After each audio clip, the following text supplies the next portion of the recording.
Welcome, everyone. My name is Platon Isaias. I am a co-head of Projective Cities, MPhil in Architecture and Urban Design. And on behalf of the program and the school, I would like to welcome you all to this evening lecture. We are incredibly happy to host the Autonomy Institute. Julian Siravo and Will Stronge. There are other members of the Institute here as well, which I think they will say a few words during the Q&A. This is an amazing opportunity also for us to present and discuss our future collaboration with the Institute. We have been working closely for many years. The guys have been here before to do lectures and seminars for us. But from starting in September, we will start working even more closely, hopefully developing together more ideas and or participating in their own work. The Autonomy Institute is an independent, progressive research organization that creates data-driven tools and policy to strengthen democracy and build a fairer economy. It has been running for the past 7 years, sorry. And from a small, let's say, policy think tank, it has now grew to become a much larger organization consulting local government, central governments, various institutions, and of course platforms, governmental and media platforms across the globe. We are incredibly happy to have you here today, and I'm not going to delay further with more introductions. I'm just going to give the floor to Julian. Thank you so much, Platon. Hi, everyone. Thanks for having me, first of all. So I thought that for this lecture, I would have a first little bit in which I tell you a little bit of the origins of the think tank, a little bit of how I got involved, and then we're going to talk about the UBS Hub, which is what we're launching in a couple of days, and the vehicle through which we're going to be collaborating with Projective Cities. So let's just jump straight in, and I'm going to sort of go back to my architecture school days. And this first part is about sort of three things that we know after sort of 7 years that we've been running this think tank. So the first one is that utopias are really, really useful. And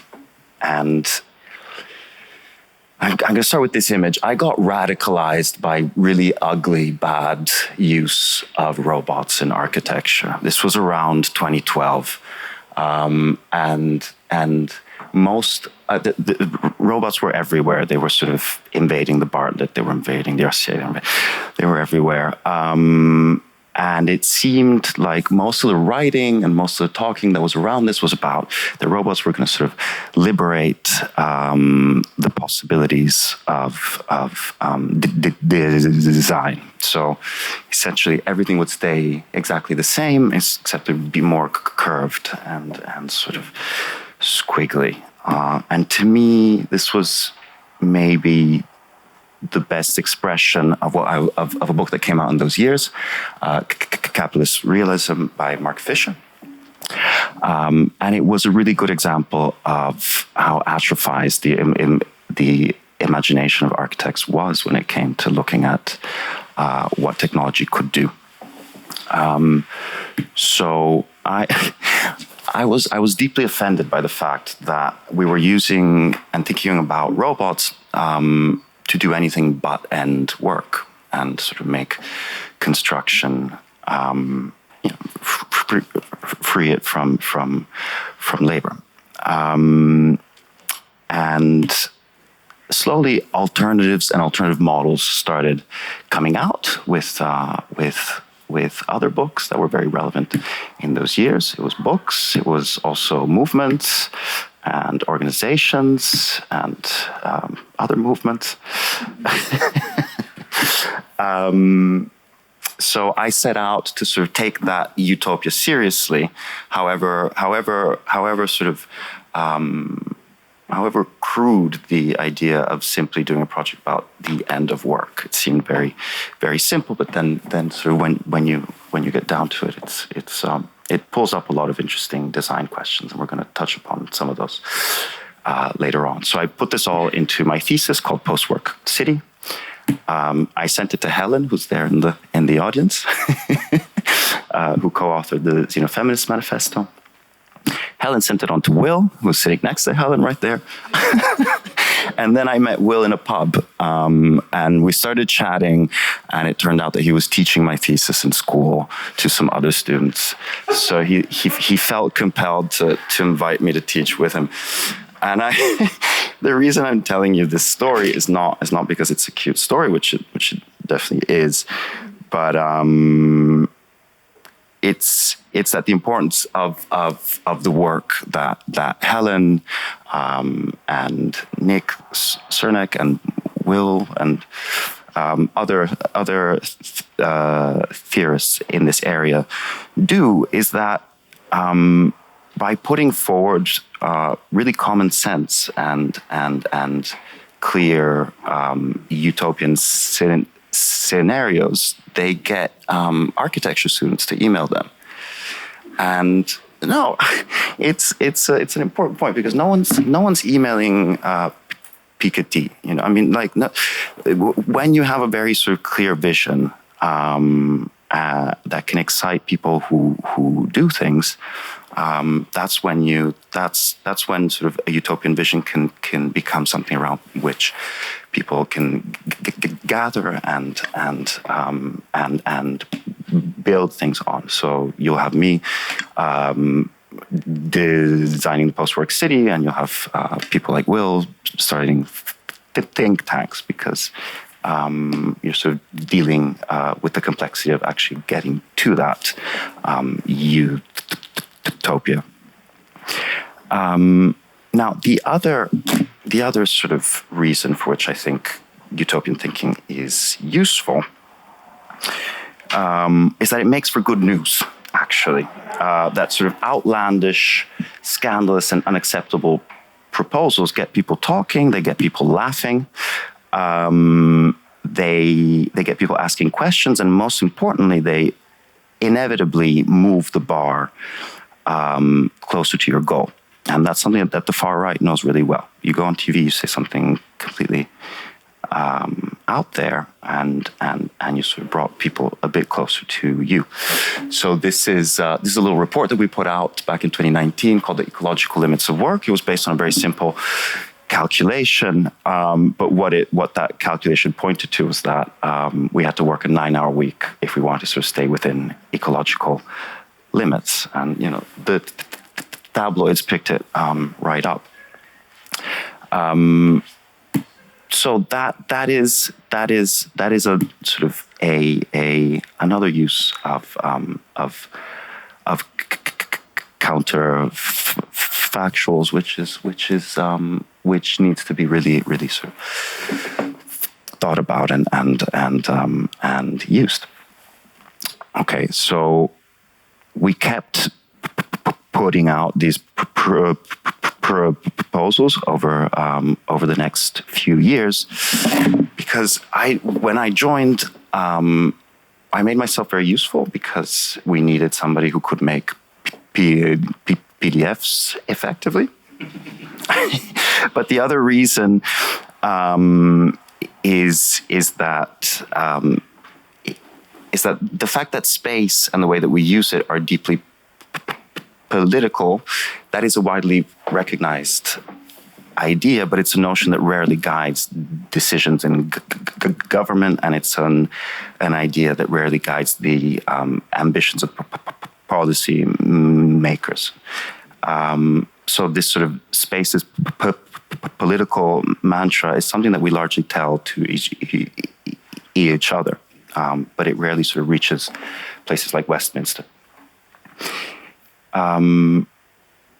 So that's what we set out to do. We set out to put out a lot of, to sort of embed space into political discourse in a way that hadn't really been done in our sector.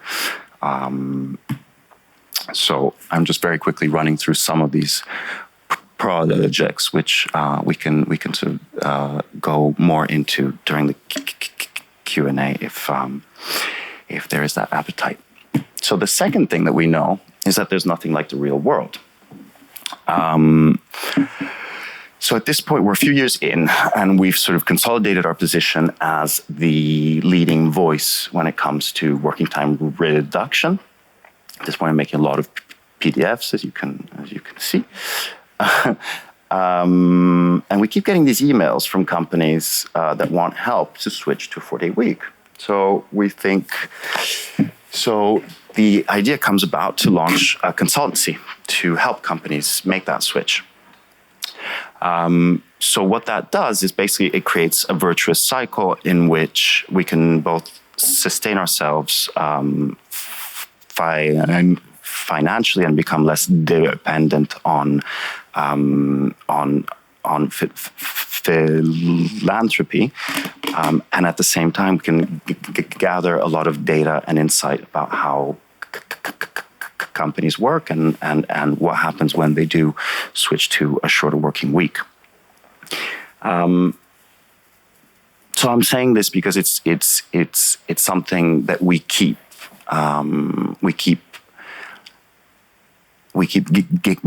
gaining from getting really stuck into the process, and it's something that you shouldn't leave behind.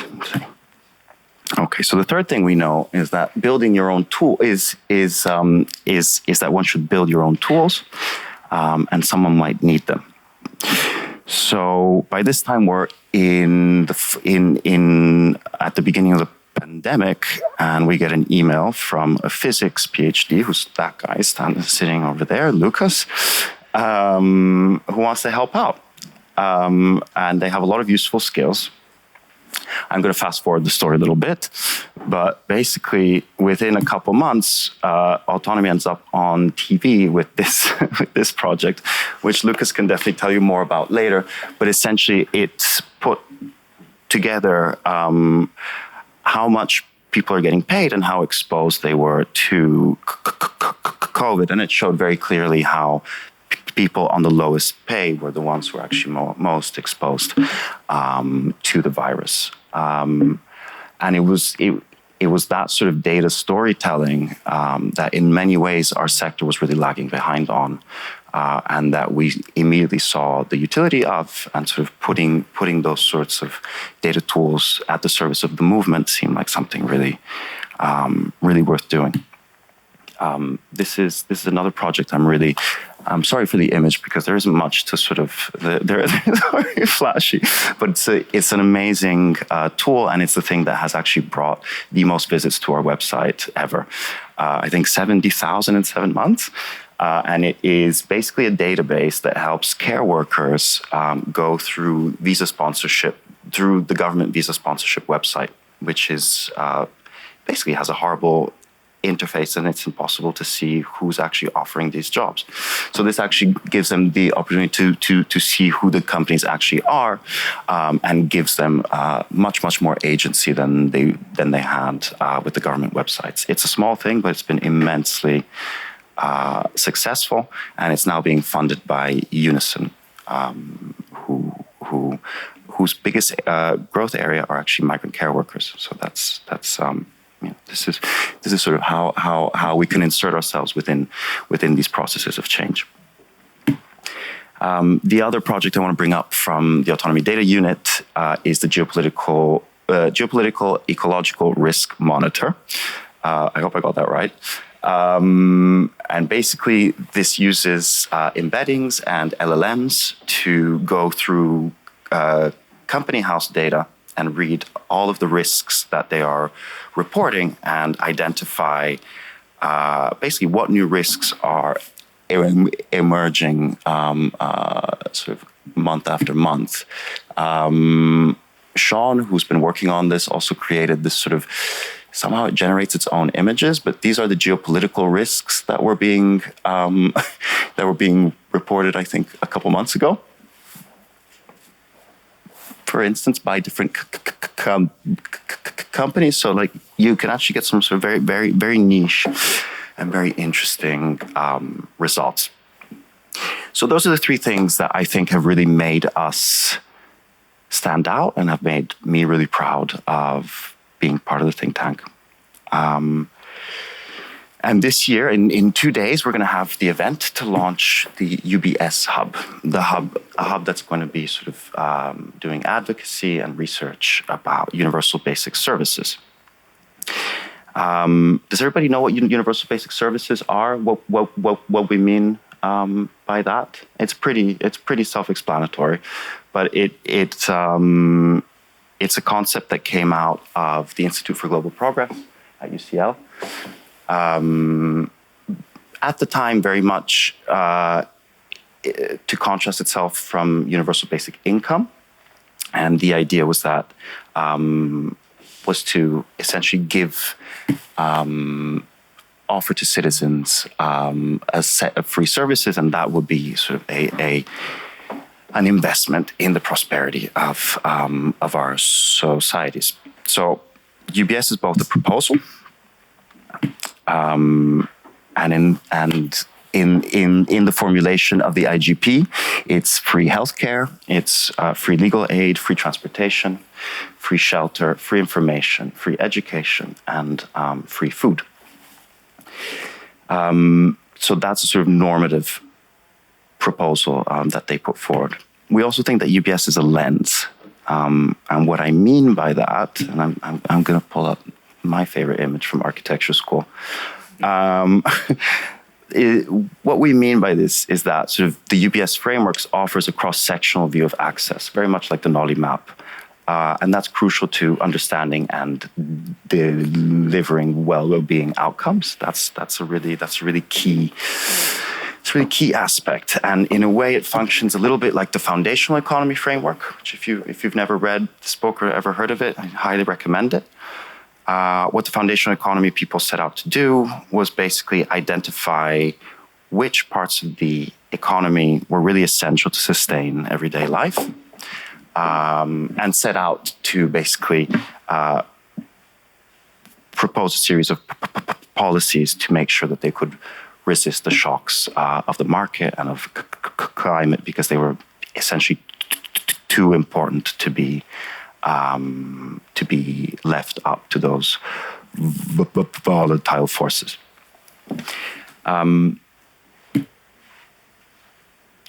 So similarly, the UBS lens, what it allows us to do is to define the individual needs that our societies have a direct interest in meeting.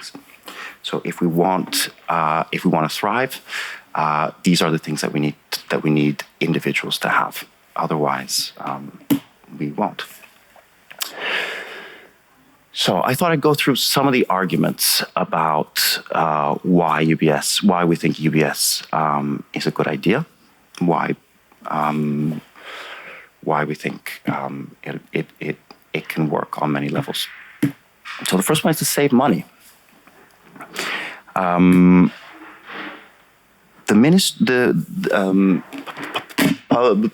Public housing in the UK used to be under the Ministry of Health. Not everybody knows that, up until, I think, the mid-50s. And essentially, I mean, what this points to is essentially that if housing is seen as a form of prevention, we can start looking at these services in a way. I put £1 into housing, I get £6 out of the NHS.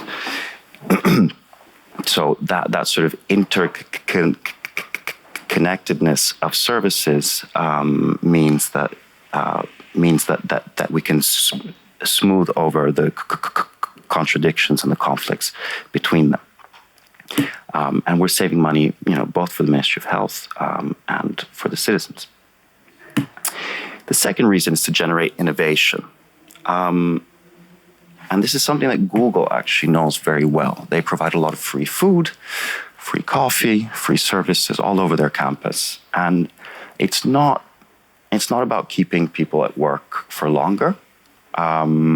It's really about making sure that people speak to each other. So they're very, very careful about the way that they place the free food in the offices to make sure the sort of different departments are meeting each other. And I think in general, once we cover the basics, people are much more likely to innovate and contribute to the economy. So in a sense, it's like giving everybody Steve Jobs' garage. Or another example of this are youth clubs here in the UK that were really sort of one of the central places in which grime emerged, and the shutdown of those spaces is largely seen as a loss of that opportunity to transform consumption patterns and habits. So, in a way, we're already moving towards a world of everything as a service. We're starting to see mobility as a service. We're starting to see even living as a service. So that should make us hopeful for a world in which, basically, by switching to services, we can start moving away from things like planned obsolescence and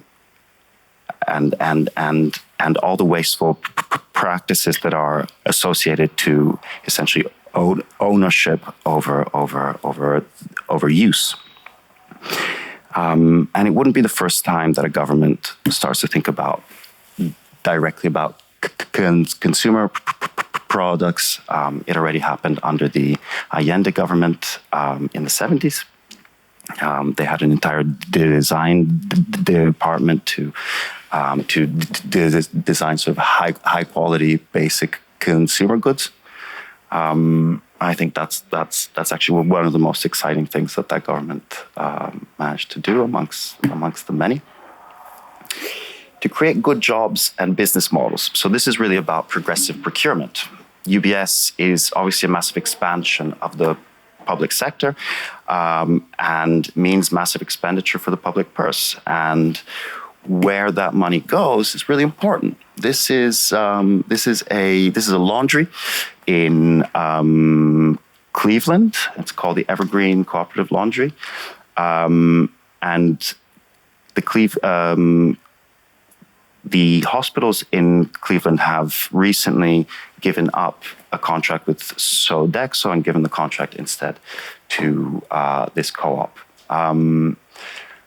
There are similar examples here in the UK, in Preston, and this is something that we're definitely going to be looking at a lot. And we can get into that a bit later as well. To resist shocks. So this is about resilience and about the shocks that are coming from the climate, shocks that are coming from the market, shocks that might be coming from viruses. For instance, what if we leave all the basics up to market forces, we might find ourselves in a pickle. And finally, to have a lot more fun. I like thinking of like all-inclusive vacations as a sort of utopian suspension of transactions. I think there is a huge amount of joy that we get from not having to think about pulling out our wallet and paying and counting pennies and letting other people pay for us or I'll pay for you, and all the sort of different differentiations of access and little frictions that transactions always create. So I think we're constantly trying to create those spaces with barbecues, with potlucks, with all-you-can-eats, open bars, you name it. I think it's more about getting really drunk. It's about sort of not having to deal with it. So why should you care? And by you, I mean designers and architecture students, architectural thinkers. And the basic point is that universal basic services and sort of designing for the public good opens up a huge amount of possibilities. That's really the point. I'm going to try and make it in 2 or 3 points. So one thing is that when we design for profit, we don't have the time to take the risks and come up with new things. I like to think of this example from the Eames, who went to work for the American government during World War II. The American government, the military had this problem where they had metal splints, and during transportation, the metal rods would go into the side of soldiers. So they came up with this new machine called the Kazam machine, which would bend all these bits of wood, and it created these absolutely beautiful splints. I like to think that they that sort of when it was the specific condition of being put by the Eameses of sort of designing for the public good that made them innovate at that pace. Another good example is the iPhone. As Mariana Mazzucato has very eloquently put in The Entrepreneurial State, the iPhone is essentially a collection of DoD technologies, Department of Defense technologies, developed by different agencies like DARPA, which were basically assembled into the iPhone. And the idea here is that only a state has the pockets deep enough and the imagination that stretches far enough in the future to just sort of throw things at the wall and see what happens. And I think more crucially for UBS, Department of Defense agencies are optimizing for the health and success of American troops rather than for profit maximization, which is a debatable thing, but sort of at the sort of operational level, I think it's very true. So I think we should be excited about the possibility of not having to design necessarily for profit. Coordinated services mean exciting possibilities, design possibilities.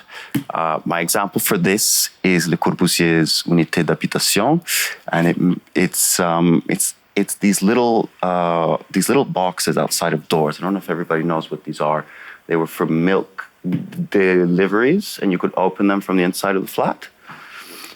So the milkman would sort of walk the corridors, and they would sort of leave a sort of milk carton in there, and you could open it from the other side. And it's to me, it's a nice metaphor to think about what, for instance, a national food service might look like if it were under a national housing service, right? So we can start thinking about how these services can speak to each other. Imagine designing an apartment that's not a trading chip, and all the possibilities of design and of sort of ways of occupying space that we can come up with once property lines are softer or disappear altogether. And finally, before we get into like what the hub will actually do, I just want to mention a few guiding assumptions as we sort of go into thinking about universal basic services. One is that UBS will need to be delivered also through commons-based models, and that means that we need to maintain what works in place on the ground at the moment. This is the Chinese Community Center in Chinatown. And it's just a good example of how specific services and support and care can be, and how any national service can't just swoop in and reinvent the wheel. It really needs to find ways of integrating, growing, replicating even what already works for specific areas. And this will require a lot of thinking and invention, in terms of the sort of ownership and governance structures that can sort of make this a possibility. This is the model for the public commons partnerships developed by Abundance and I think previously by Commonwealth. So it's a really good example of a sort of more nuanced, more complex idea of how we sort of care for each other and deliver services to communities. The final guiding assumption is that the number of universal basic services should be expanded. So the current formulation is the one that we read earlier. We think it could be expanded to at least begin to include social care, culture and leisure, and eventually, why not, well-being, basic goods, special occasions even. Right, so these are these three assumptions. And now we have a little bit of time left, so we can take it a bit slower and go through a little bit what the UBS Hub is and what it wants to do. The Hub, we've identified sort of three main functions for the Hub. One is to congregate, one is to design, and finally to communicate. So when it comes to congregating, we want to bring together all sort of the existing scene of UBS practitioners, potential adopters in the UK who might be local authorities, which is already happening now. Camden Town is doing a pilot at the moment where they're giving 15 families free transportation and free internet. So they're going to sort of they are going to report back on that very soon, I think. So things are moving, and they're moving under that UBS framing, which is really exciting. We're going to be bringing together academics and thinkers as well as campaigners. And the tools to do something like that will be things like a podcast, which I've temporarily named Free Ride.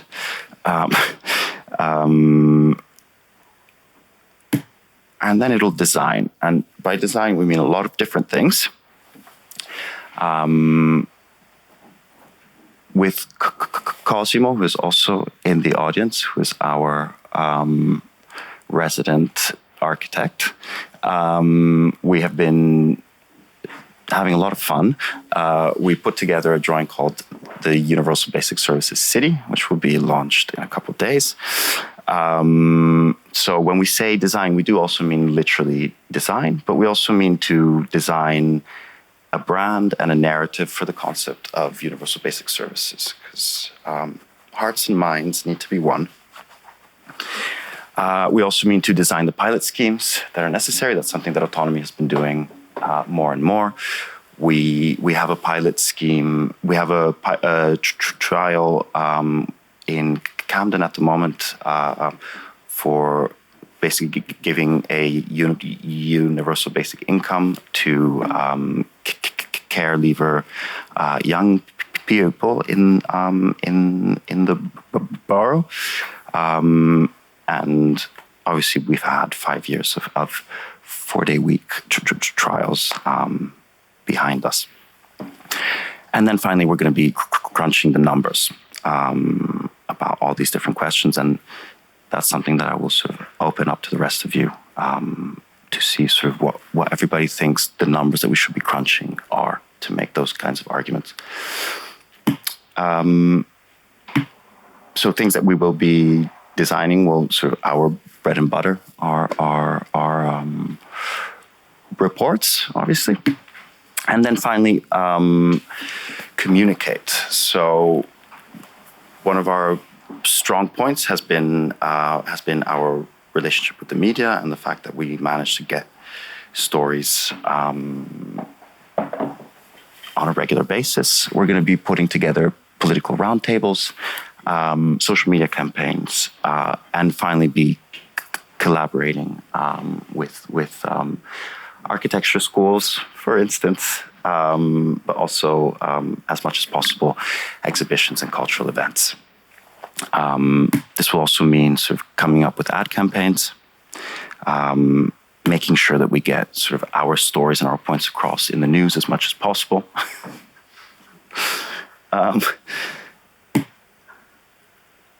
And we've also been doing some thinking about how we want to work and what kinds of projects we think are useful.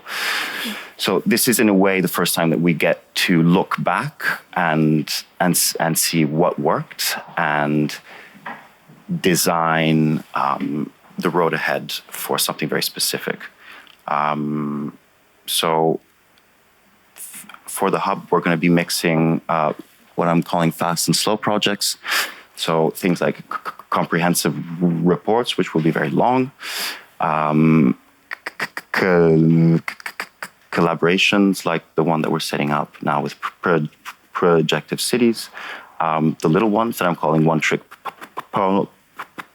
ponies, which will be sort of high impact, sort of low effort interventions in the media, and then much longer pilot projects to actually show that this can work.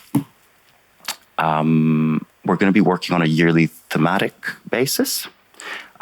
This year, we are going to be focusing on food as a service, and we're going to sort of be bringing together all the thinkers in our space who are thinking about a national food service, and in general who are thinking about the future of food.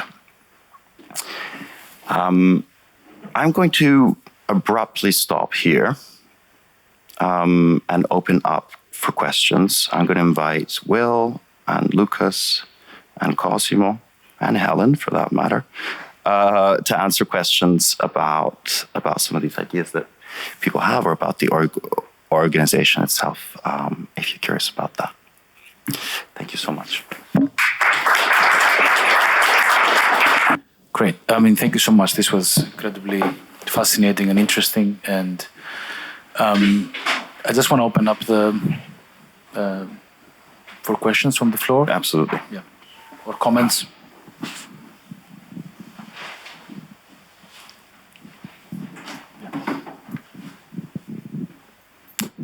Hey man, super interesting. I was just looking at your diagram of what would be included in the future of UBS. Yeah.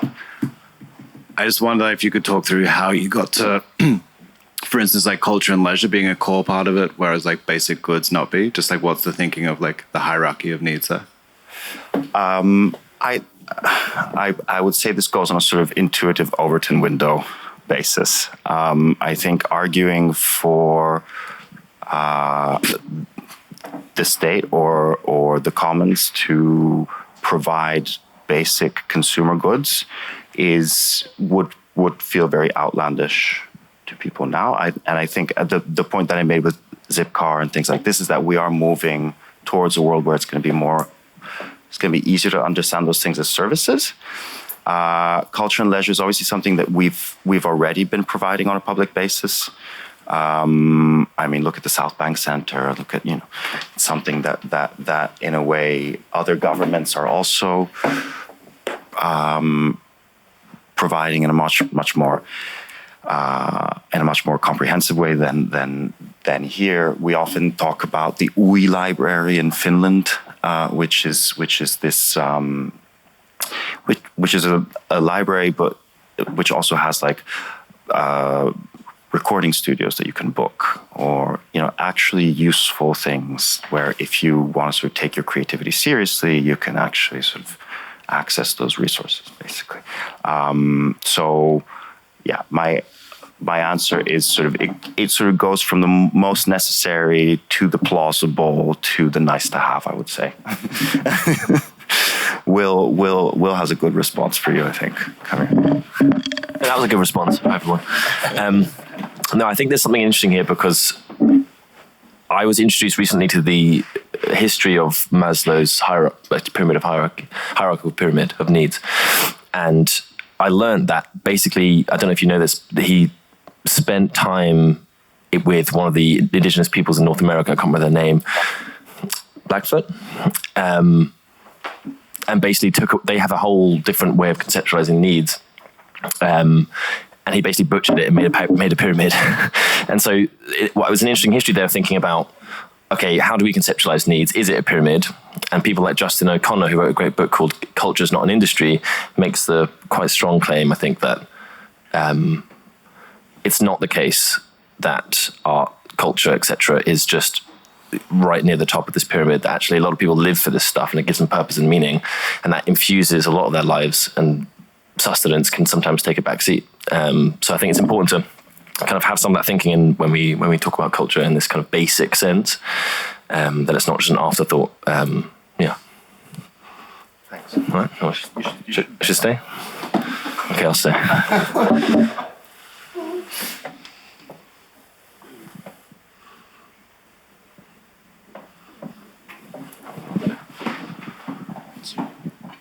Thank you for your talk. It was actually really interesting. Not just saying it was interesting. It was actually really interesting. In terms of like, you guys are working on the National Food Service as your thematic report for this year. How are you planning on integrating that idea with things that already exist? So, for example, local community centres or food distribution places that are here. That's a really good question. The answer is we're not sure. There was a book that came out recently called Feeding the Nation. Is it called? Yeah. Feeding the Nation by Bryce Evans, about basically when in World War II, the British state set up something called British restaurants, I think, with no great in front of it. Basically giving middle-class people really good, healthy, well-cooked meals. And working class people, sorry. But essentially it was not conceived as a canteen, as a food bank. Essentially, it was. So essentially, that's not really answering your question. Is this? Let me track back for a minute. My point about we're going to have to interact with commons-based models and interact with what is already on the ground. And I think we're going to have to come up with solutions to that issue. In Spain, when we were working in Valencia, they had a model called Concerto Social, Fórmula del Concerto Social, where basically the state could pay directly charity workers to keep doing the work that they were already doing, or that they had never been paid to do. And the EU has a framework, for instance, we're no longer in it, but has a framework that lets people, lets governments do that more easily. And there are some hybrid models here as well. And I think that is the direction that one could look in. The other thing I'm going to say about this is food might be one of those. There obviously, with all these services, they can be outsourced, right? By the state. I mean, as long as they're free at the point of use, there are many different ways that we can slice it. Food is one of those things, because it's such an opportunity for aggregation, and because it's such an opportunity to bring people in the same space for whichever purpose you might have. The political use of food might be so strong that one does in fact want to put into the world a new kind of infrastructure that can represent a form of change. And you might not do the same when it comes to giving everybody a bike, for instance. You might just go to a bike maker. You don't have to have the state set up its own factory, right? So I think it'll depend. No, I think it's a really important question, and Julian was touching on it before around how to integrate rather than just replace. I think with food, what Julian was alluding to it a little bit there. I think there's something. It actually started in World War I and then was kind of built on in World War II, these British restaurants. A lot of conservative voices were afraid of people gathering in one place, different classes, talking about just whatever. And the conservative voices preferred a food bank model where you take food, go away. It's very individualized, very atomized. So I think if you take the lens of saying, okay, look, what's the actually existing provision in terms of soup kitchens or the National Food Service campaign, there is one already. If you look at the UBS lens perspective would be to look at those provisions and say, does this do what we think a UBS version of food do, and how can we kind of up its game? So how can funding allow it to have space? How can it have seating? How can this be all that it can be? Because right now they're running on shoestring budgets, right? Or you take your food and kind of go away to the park. So we might have certain conditions by which we consider UBS food to be the kind of infrastructure that we want it to be. So I think it's something about integration, and then also how to kind of raise the standard of what that is in a social sense.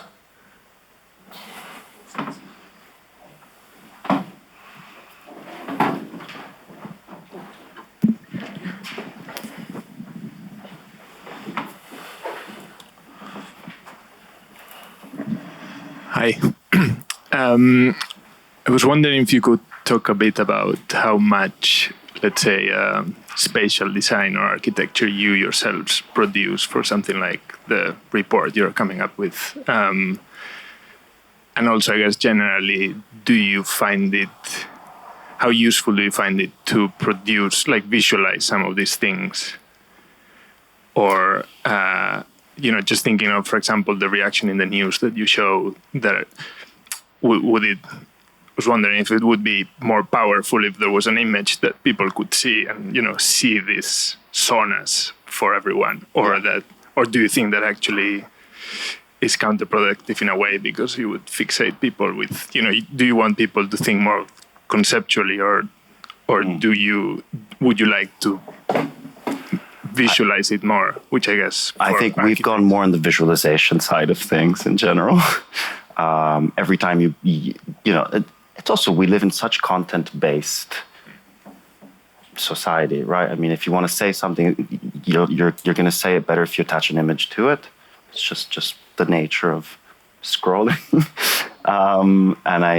So that's sort of at the very most, at the most basic level. But I think the point that I was trying to make at the beginning with Utopia is that working out the nuts and bolts of Utopia is actually really worth it. And you learn a lot from it. And I think the atrophy of imagination is something that can be addressed even with a simple architectural drawing. If it's recognizable, let's say, if it sort of looks familiar but not quite, I think that's where you want, that's the zone that you want. It has to be sort of somewhere in between those two things. But definitely, I think it's better to have a bad image or an image that pisses people off, because then people can then respond to that with their own idea. I think it really helps more than, I would say, illustration. I don't know if Cosimo has any opinion. Okay.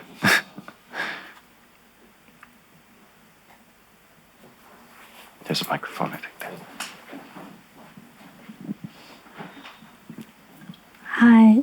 Thank you for the really fascinating talk. I'm sorry if this is really irrelevant, but I was curious to know how you're planning on funding this venture and to carry out your long-term goals and podcasts and branding and all that. Yeah. So that's a really good question. No, we actually have secured some funding from Disrupt Foundation. Thank you very much, Disrupt Foundation,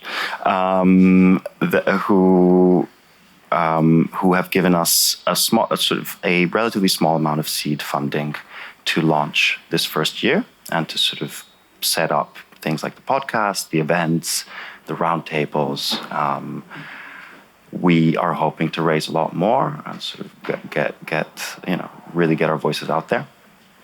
But yes, this was one of the first times that we went to a funder, let's say, with a complete package, for a research center, let's say.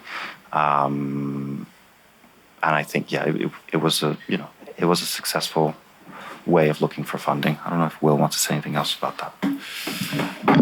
Not really. I think there's, as Julian alluded to, there'll probably be a mixture of ways of funding this. I think there is a lot of appetite with local authorities and councils to think about service provision.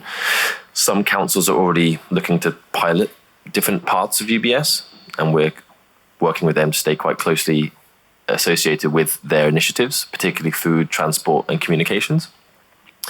So if you think about that further down the line, you're talking about basically working with councils, being commissioned to run particular UBS pilots, things like that. So alongside philanthropy, you can have other different funding models as well. So we'll see where it goes. But I think, really thankful that Disrupt kind of backed this first bit. So we have year plus of funding to really develop this first kind of concept phase. Thanks. Thanks. Thank you. Question down there.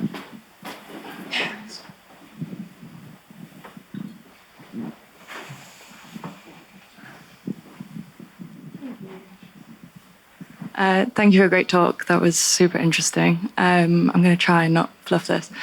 But I was wondering how much of these are projective thoughts that are associated with a think tank that is limited in terms of how it can possibly anticipate the behavioural change that will be required for the groups that you might be suggesting these programmes towards.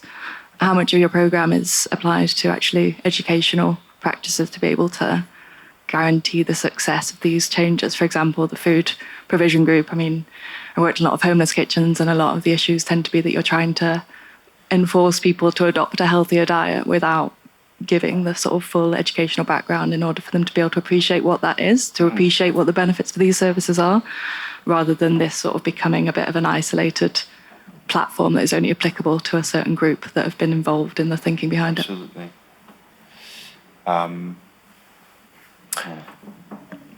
Yeah, I think it's a really important point. I would just point to, I think people who've shared this thinking or this concern, Camden Council and they've just published some reflections on their process of looking at providing various services for free as part of a pilot, so their own UBS pilot. And as part of that work, they had this nice kind of this nice booklet around kind of basic service conversations, or they call it the Essentials Guarantee conversation. And it was kind of going out into communities to talk about these different services and what they'd want from them and what are their challenges they'd have thinking about this as a service or something to be had for free, et cetera, et cetera. So they definitely started from kind of the Camden, the various communities within Camden upwards about how they're going to design these different pilots. And I think ultimately you'd have to do something like that. I think Julian also alluded to the fact that these ideas can be quite challenging. I mean, if you look at that spiral of services, if you said, it almost gets more challenging as you go along. So that will need some integration, and so that I think that'll be part of the work. I mean, and that's also just to track back to the wider picture of Julian's talk. That is something, I think it was lesson 2 about going to the real world. That is something that we've found quite interesting in our history, is having both the utopian element and then also going to speak to people, on a very, very day-to-day basics level, and trying to think about. It's not as difficult as two ends of a spectrum as you might think. Conversations talking about some stuff might seem very obvious and common sense, which is also radical to someone else. So it's a really interesting mixture of real world conversations and piloting something which is quite ambitious. So I basically, to some extent, I'm just confirming what you were alluding to, saying that this needs a lot of deep community work in order to integrate that. And I don't think it'll be autonomy on its own doing that. It'll have to be in conjunction with the council, whoever is actually providing the service. Thanks, that's a really good question. Thank you. I think it gets to something really important as well, which is this sort of Hi, I think it gets at something really important as well, which is you would talk about sort of healthy eating and this idea of it being something that's enforced upon people, that actually this provision of basic services then becomes a sort of smokescreen for some other agenda. And there's a really long history of things like that happening around food. If you look at feminist reformers in the 19th and 20th century, they would set up sort of community kitchens. They would set up sort of these places where people could come together and you get free food, but the cost of that basically was that you were taught to eat and behave in a certain way. Like there was a lot of etiquette around how you should eat. And it was very much about instilling white middle class values within immigrant communities and things like that. So I think this is where the conversation about UBS intersects with the conversation about UBI, where I think what a universal basic income offers that universal basic services don't is this ability to spend your money on the things that you want. And I think there's very often it's framed as a sort of zero-sum game where you can have one, you can have the other, but actually it's about the integration of both. That, yeah, there are certain things you want provided almost as an infrastructure so that you don't have to think about them. And actually it's quite freeing not to have to think about the provision of basic things like transport. I don't want choice in terms of my underground trains. I just want them to come and to come promptly. And I want to be able to outsource that thinking to somebody who's an expert in that. But there are some things that you want to have more agency over, more direct choice and autonomy, and figuring out how to engineer that into plans like this is quite important as well, I think. Thanks, Helen. Yeah, actually, we should say that those British restaurants that Julian mentioned were basically nationalizations of what was already happening. Sylvia Pankhurst organizing community kitchens and so on. So it's kind of a good example of a kind of ground up initiative of effectively soup kitchens and others, then taken to a scaled up level from the state. The archetype of what Helen was mentioning around the kind of middle class, quite paternalistic figures, I think they were called Lady Bountifuls. As in, it was kind of like basically kind of white middle class women, an archetype who would kind of tell the working class kind of with a soup kitchen and like how to eat. Thanks for reminding me of that. You're welcome.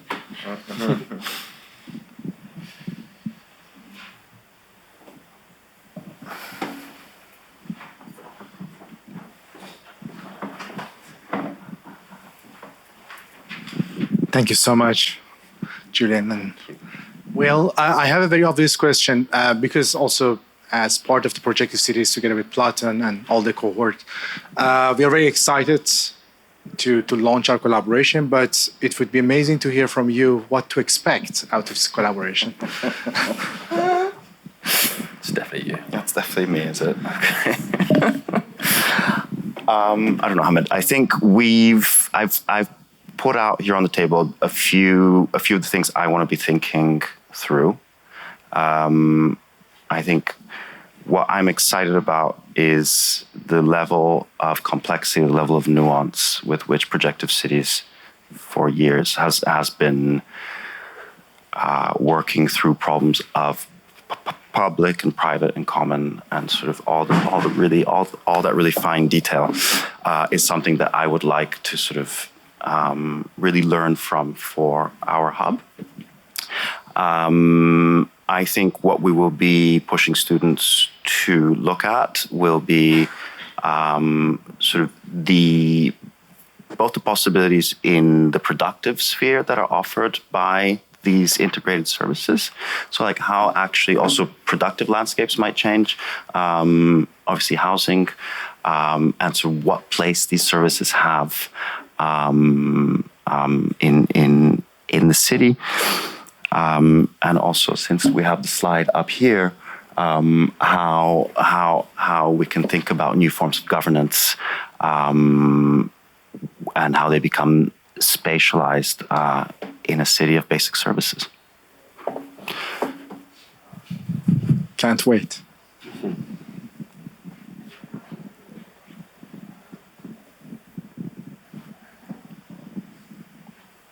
Okay, everyone. I think if we're all if we're all out of questions. Oh, we have one more. Hi, Emmy.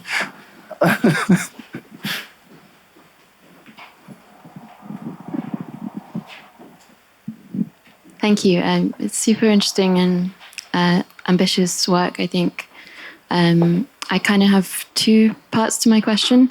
The first one is about kind of, I know you presented the slide with the kind of different scales of projects within this. I'm kind of curious whether you see the main focus or your main kind of role, all of you, I mean, as this think tank, as kind of actually designing and really thinking through exactly how these services could work, or more as kind of almost like a branding or like creating and presenting and convincing people of this idea of UBS? I think more the second, but the actual working out is not something we're going to leave behind. I think we're going to have to think about how we speculate, sort of without being prompted to. That's something that we do. We have done a lot in the past. We need to think about how we do that. I'm looking at you, Cosimo. How we do that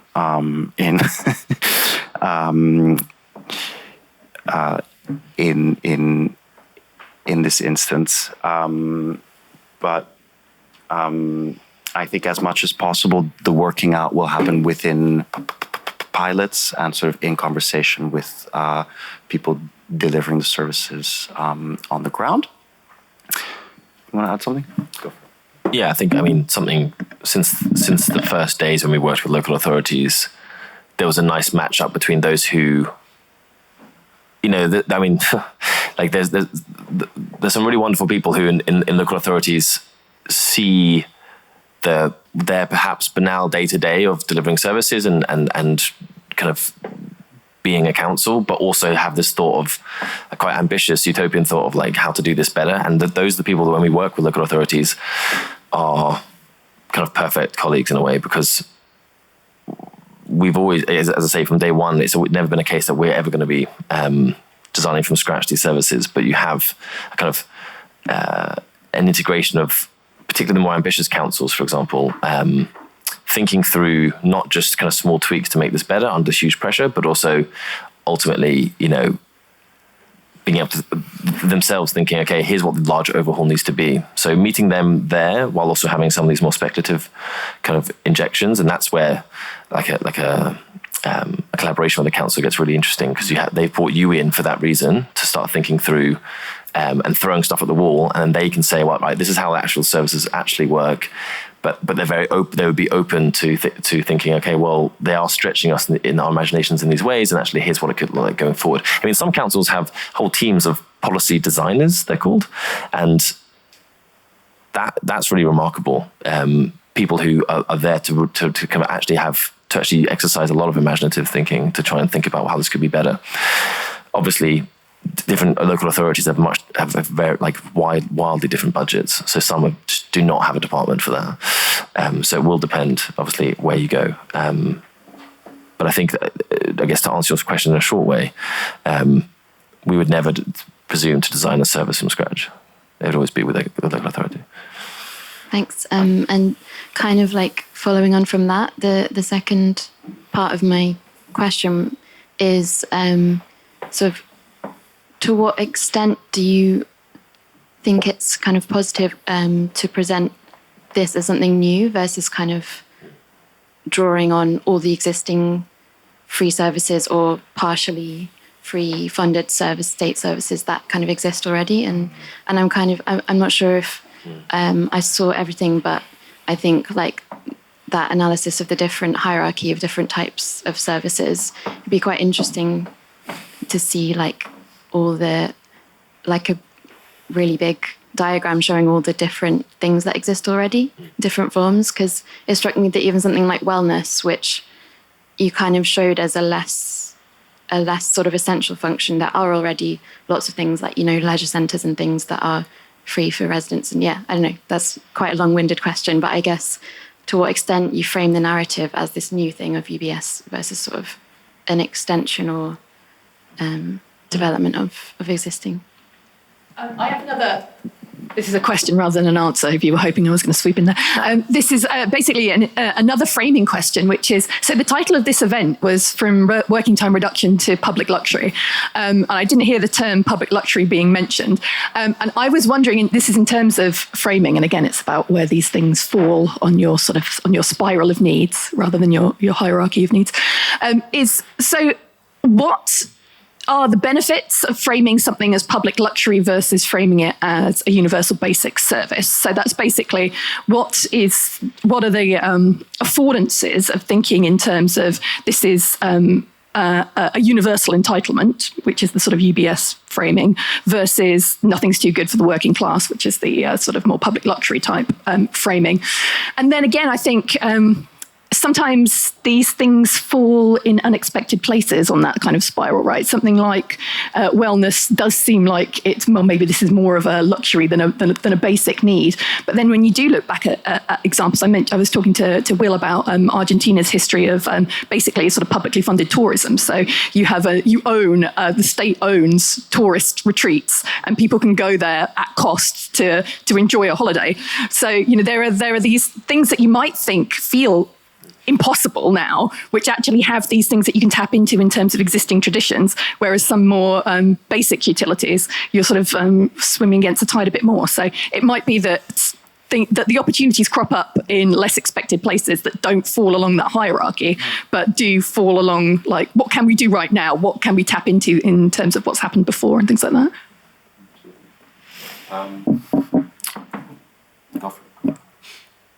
If I remember the original, yes to all that.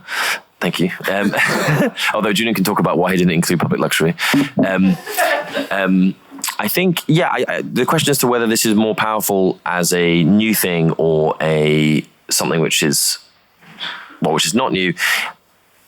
I can see behind that as a question. Behind that, I guess, is a question as to whether it's more effective to talk about these things as common sense, like health and education being quite commonsensical as free, versus something which is kind of exciting and fresh, or which is, and I think to some extent we're always going to be oscillating between the two with UBS, because just simply the plain fact that education and health at certain levels are free at the point of use in this country. So that's to some extent not that exciting. At the same time, I do think we have basically had 15 years of austerity and public service provision being kind of degraded and kind of constantly embattled.